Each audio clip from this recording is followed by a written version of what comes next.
Wednesday after Septuagesima. Good works. If any man build upon this foundation, gold, silver, precious stones, wood, hay, stubble, every man's work shall be manifest. 1. The works that man relies on in matters spiritual and divine are compared to gold, silver, and precious stones, things substantial, brilliant, and precious, yet they are compared in such a way that gold symbolizes those things by which man tends to God himself by contemplation and love. I counsel thee to buy of me gold fire-tried, that is, wisdom with charity. By silver are meant those acts by which man clings to the spiritual realities he must believe, love, and contemplate, whence in the glossa silver is interpreted as referring to love of one's neighbor. By precious stones is to be understood the work of the different virtues with which man's soul is decked. Those human activities, on the other hand, by means of which man acquires material goods, are compared to stubble or chaff, worthless rubbish, glittering and easily burnt.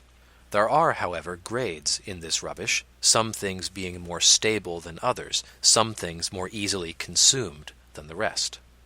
Men themselves, for example, are more worthy than other carnal things, and, by succession, humanity escapes destruction. Men are hence compared to wood. Man's flesh, however, is easily corrupted by sickness and by death, whence it is compared to hay. All things which make for the glory of such a being speedily come to naught, whence they are compared to chaff or stubble. To build with gold, silver, and precious stones is therefore to build upon the foundation of faith something related to the contemplation of the wisdom of divine things, to the love of God, to a following of the saints, to the service of one's neighbor, and to the exercise of the virtues. To build with wood, hay, and chaff is to build according to plans that are no more than human, for the convenience of the body, and for outward show. 2. That men occupy themselves with purely human things may come about in 3 ways.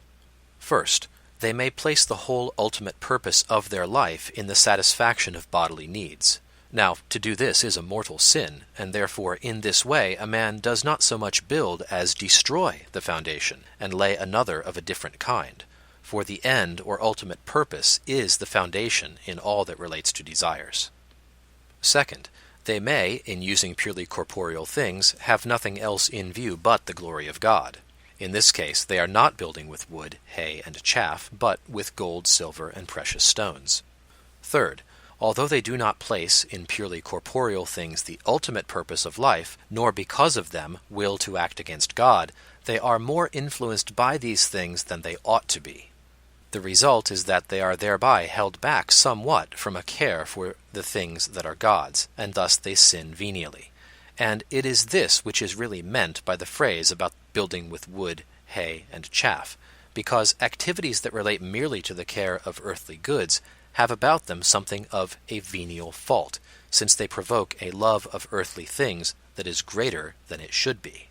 It is in fact this love which, according to the degree of its tenacity, is compared to wood, to hay, and to chaff.